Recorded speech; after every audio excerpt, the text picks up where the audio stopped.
fracasso é, por vezes, uma zona de conforto.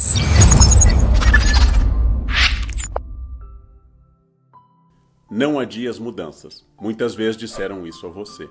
Todo final de ano, todas as pessoas praticamente fazem promessas de ano novo. Eu vou emagrecer, eu lerei mais, eu guardarei mais dinheiro, visitarei mais meus amigos, participarei mais de vida social, eu terei mais empreendimentos, etc, etc. Aí vem o dia 1º de janeiro, ressaca, dia 6 de janeiro, dia de Reis, o ano começa, vem carnaval, eu ainda penso depois do carnaval.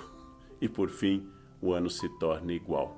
Nós somos bons para estabelecer metas. Somos bons para propósitos. Quase todo mundo, se parar para pensar honestamente, pode dizer assim: isso melhoraria a minha vida, e isso eu poderia transformar. Aquele hábito, se eu suprimisse, se eu eliminasse, eu teria mais felicidade. Por que é que eu sofro com tal procedimento? Quase todos nós temos essa questão. Então, o que há entre o dia 31 de dezembro e o resto do ano? O que existe que nos faz assim? O dia 31 de dezembro é o tempo ideal, o tempo da utopia, o tempo do futuro. O ano se apresenta à nossa frente. Quando chega o ano real, o amanhecer do dia 1º de janeiro, começa o mundo não mais ideal, mas o mundo cotidiano. O mundo do trabalho, do estudo, o mundo da família, o mundo das incomodações, o mundo do desgaste, do cansaço. E eu começo a adiar. Os americanos usam muito, nós um pouco menos, uma palavra bastante sofisticada: procrastinar. Quem é o procrastinador? É aquele que adia sistematicamente. Tem até um desvio psíquico. Procrastinador crônico é aquela pessoa que não consegue fazer ou faz na chamada 1/10 hora, ou seja, quando o prazo está estourando, porque ele vicia na adrenalina do prazo se esgotando. É aquela pessoa que entrega o imposto de renda faltando 15 minutos para a Receita fechar o site. É aquela pessoa que chega atrás do professor na escola com o trabalho. O professor sai ao meio-dia, chega às 5 meio-dia com o trabalho que fez a manhã inteira, apesar do trabalho ter sido prescrito há meses. É aquela pessoa que deixa para pagar o boleto faltando 5 minutos para o banco fechar ou pouco para o sistema bancário se encerrar. O procrastinador vicia na adrenalina daquilo que é adiado. Em primeiro lugar, existem indicações para a gente conseguir combater. Em casos graves de procrastinação crônica, o ideal é procurar um profissional que vai notar em você quais são os gatilhos com os quais você adia o que deve fazer. O procrastinador crônico tem defesas contra a ideia estratégica de fazer a tempo ou até antes do tempo. O procrastinador crônico tem uma doença que o defende disso. Por isso que um bom profissional da área de psicologia, psicanálise, é aquele que vai lhe indicar quais são seus mecanismos internos de defesa, mecanismos que fazem você acabar se comportando de uma forma errática, de uma forma de procrastinação. Então, se o seu caso é grave, se você faz isso sistematicamente, se você já foi punido financeiramente, já perdeu prazos, já fez tantas coisas que isto se tornou um problema e não consegue resolver, a minha indicação é: procure um profissional. Em todos os casos graves de transtornos obsessivos compulsivos, toques, etc., o ideal é um procrastinador procurar um profissional. Mas vamos falar não dos casos graves que demandam a atenção de um psicólogo, de um psicanalista. Vamos falar dos casos comuns. Quase todos nós adiamos um pouco aquilo que não queremos fazer ou que não nos causa muito prazer. Damos mais um tempinho na cama, adiamos uma limpeza, mas fazemos rapidamente aquilo que demanda menos esforço, maratonar uma série, por exemplo. Com tudo isso, é preciso insistir que eu devo estabelecer metas realistas e não muitas. O cérebro se acostuma com o fracasso. Estabeleci 15 metas de ano novo, não cumpri nenhuma, o cérebro vai lhe dizer, com o passar dos anos, que aquelas metas são falsas, tanto faz o que você fica comprometido, que não vai cumprir nenhuma, então o cérebro nem se esforça para fazer uma coisa assim. Seu cérebro é uma máquina que pode ser parcialmente programada. Então eu recomendaria, em primeiro lugar, metas realistas. Vai perder peso? Não estabeleça chegar em 1 ou 2 meses a forma perfeita. Estabeleça uma meta realista.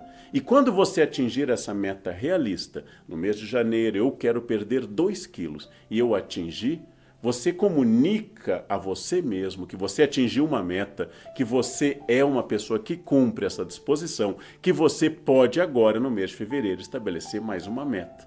Nada de estabelecer o corpo perfeito em 15 dias ou em 30 dias. Metas mais realistas. Nada de dizer que neste verão você vai aprender inglês fluente.